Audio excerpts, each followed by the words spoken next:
Standards for teacher ان پاکستان۔ آج کا میرا موضوع ہے پاکستان میں اساتذہ کے لیے جو اسٹینڈرڈس ہونے چاہیے وہ کون سے ہیں۔ وہ جناب 10 اسٹینڈرڈس جو ہیں اساتذہ کے لیے حکومت پاکستان نے مرتب کیے ہیں، جو کہ دیگر ممالک سے اسٹڈی کر ان کو اپلیکیبل بنایا گیا ہے۔ ان 10 اسٹینڈرڈس کی جب بھی ہم بات کرتے ہیں تو ان کو 3 پارٹس میں تقسیم کیا جاتا ہے۔ وہ جو 3 پارٹس ہیں وہ ایک کا نام ہے کنٹینٹ، دوسرے کا نام ہے ڈسپوزیشنز اور تیسرے کا نام ہے پرفارمنس۔ یعنی کہ ہر اسٹینڈرڈ جو ہے وہ ان 3 پارٹس پر مشتمل ہے۔ ایک پارٹ کنٹینٹ نالج اور دوسرا پارٹ اس کی ڈسپوزیشن یعنی کہ اس کا بیہیویئر اور تیسرا جو ہے پرفارمنس یعنی کہ اسکلز۔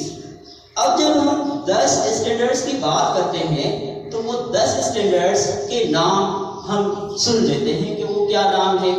ایک کا نام ہے سبجیکٹ میٹر نالج، یعنی کہ استاد کو جو ہے اپنے سبجیکٹ پر مکمل عبور ہونا چاہیے، اس کے متعلق نالج ہونی چاہیے، کنٹینٹ جو ہے یاد ہونا چاہیے، اس کی ساری تھیوریز وغیرہ کا علم ہونا چاہیے۔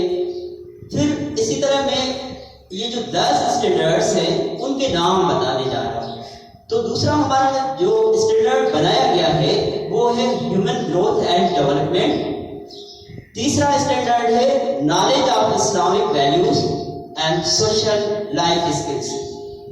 4 نمبر اسٹینڈرڈ ہے انسٹرکشنل پلاننگ اینڈ اسٹریٹجیز۔ 5 نمبر اسٹینڈرڈ ہے اسسمنٹ۔ 6 نمبر اسٹینڈرڈ ہے لرننگ انوائرمنٹ۔ 7 نمبر اسٹینڈرڈ ہے effective communication and professional use of information communication technology.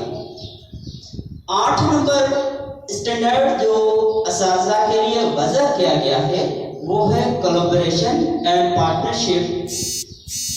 اسی طرح 9واں جو اسٹینڈرڈ 9 نمبر جو اسٹینڈرڈ اساتذہ کے لیے کیا گیا ہے وہ ہے continuous professional development of the teachers.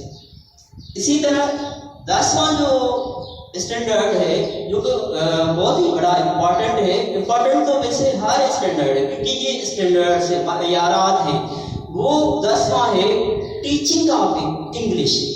تو ٹیچنگ آف انگلش بھی آپ لوگ جانتے ہیں کہ اس کی کتنی امپورٹنس ہے۔ تو اس طرح پاکستان میں اساتذہ کے لیے 10 اسٹینڈرڈس بنائے گئے ہیں۔ بہت بہت شکریہ۔